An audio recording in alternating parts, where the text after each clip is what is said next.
Estamos a la víspera de un tema muy importante que es la revisión constitucional y uno no se puede imaginar que la población va a aceptar una revisión de la Constitución con unos senadores electos con 2% de participación. Es una cosa totalmente caricaturesca, ¿no? Es decir, que eso también nos muestra claramente que el pueblo haitiano, sus organizaciones tienen que buscar otra salida de la crisis, una salida que sea a la vez una salida de la dominación externa, una salida de la dominación imperialista, una salida de la ocupación militar, pero también una salida que permite construir nuevas instituciones democráticas que responden a las necesidades de la gente.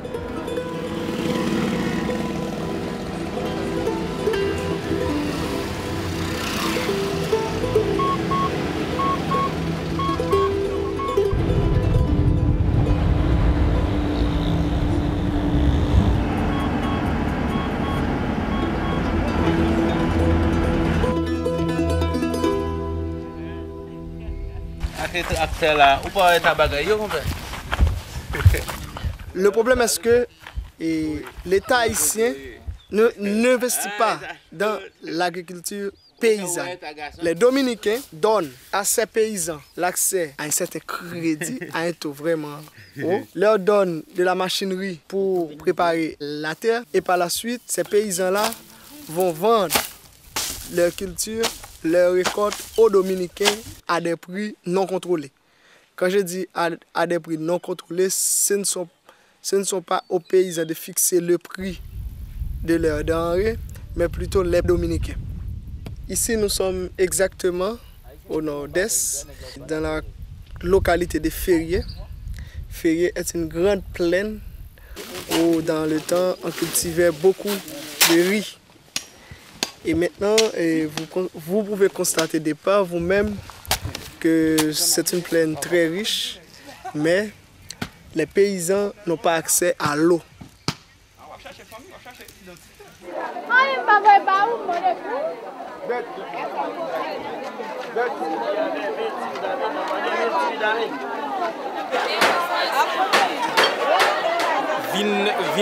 On date avec quelques conseils techniques, mais conseils techniques, c'est des agronomes qui viennent, mais ce n'est pas l'État qui voit. El se llama Semilis Gil Joseph, es un miembro, un delegado de una organización campesina que se llama Vive la Esperanza para el Desarrollo de Capuch. Habló sobre los productos dominicanos, los productos del norte, llegan y cubrir los productos locales hace que la competencia, los campesinos aquí no pueden competir. Cómo llegan los productos aquí. Eso es arroz de Estados Unidos y aquí esos productos venden más barato que los otros productos. Aquí lo que se llama de la política dumping es la realidad, ¿no? Aquí un campesino vende 4 o 5 mamitas de maíz para poder comprar una libra de arroz. Gracias a la mano de obra esclava y a un sistema de plantaciones agrícolas, los franceses hicieron de Saint-Domingue una de las colonias más ricas del mundo. Las plantaciones de azúcar y café eran una sólida base económica para el régimen de esclavitud. Pero tras la independencia y la caída del régimen esclavista, el sistema de las grandes plantaciones cayó también en picado y fue sustituido por una economía de subsistencia, mientras que la emergente burguesía nacional acaparaba tierras, pero no conseguía mantener la producción. El aislamiento internacional y el embargo acabaron por agudizar el deterioro de la vida de los campesinos. Las consecuencias hoy día se dejan ver por doquier. Tan solo 2 datos. En la actualidad, la mitad de la población tiene problemas de desnutrición. Haití era autosuficiente en cuanto a la producción de cereales en 1972. Ahora depende de las importaciones para abastecer la mitad de su consumo de alimentos. La demande de réforme agraire dans le pays remonte à l'indépendance d'Haïti. La nouvelle société, dominée par les chefs de la guerre d'indépendance, a créé une nouvelle forme d'inégalité. Il n'y a pas d'esclavage, il n'y a pas de vrai latifundia, mais il y a un contrôle sur la terre par la classe dominante. Et la question agraire a traversé toute l'histoire d'Haïti avec plusieurs révoltes de paysans dans le sud, dans le nord, dans le plateau central. Et c'est une des raisons qui ont mené à l'occupation américaine de 1915 à 1934. L'occupation a mis un manteau sur cette affaire-là, c'est resté, mais c'était toujours en bas, il y avait toujours la demande. Et en 1987, avec le départ de la dictature et l'explosion de ce que l'on a appelé le mouvement démocratique, avec toutes les demandes de démocratie, de liberté de la presse, d'égalité, il y a eu aussi la demande de modifier la structure agraire, donc de faire une réforme agraire. La première fois, le gouvernement Aristide pense à faire une loi sur la réforme agraire. Parce qu'il y a eu le coup d'État et c'est tombé.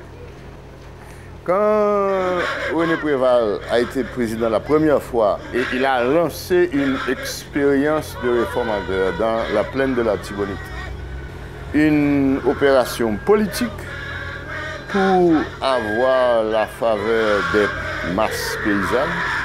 Aujourd'hui, l'actuel ministre de l'Agriculture a récemment, il y a 3 mois de ça, dans un discours public, dit « Ne parlons plus de réforme agraire, parlons de sécurisation foncière ».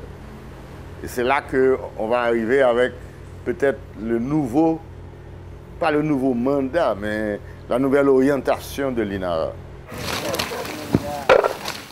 Yo viví arriba de Sabaneta.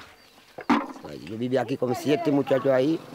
Este año cumplí a mí 6 años aquí viviendo. Cogiendo café por latón. Sin desayuno, te pagas 35 pesos sin desayuno. Bueno, a mí tengo cantidad de haitianos, yo tengo un patrón aquí, yo viví con él. Siempre está con el café, yo busco a la haitiana, yo buscaba, y le cogiendo, pesarlo. El patrón me paga los cheques, me pasa al trabajo.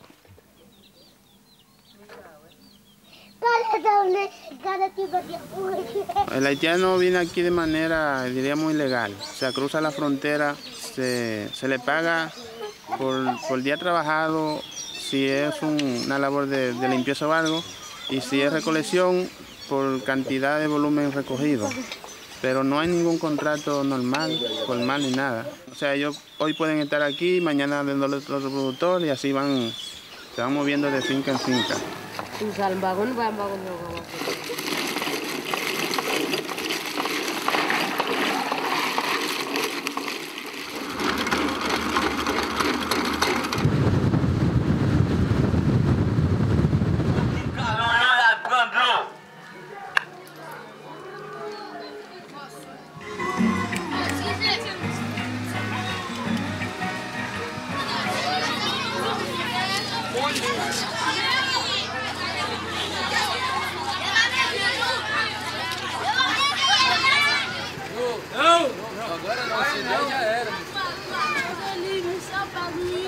Y la mentira que se trata de vender es que la MINUSTAH estabilizó el país políticamente y que estamos pasando ahora a otra fase, que es la fase de construcción económica.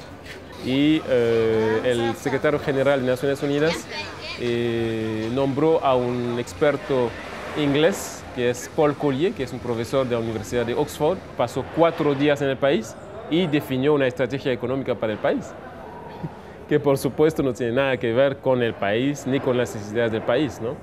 Y esa estrategia económica básicamente es impulsar una construcción masiva de zonas francas para exportar textiles hacia Estados Unidos.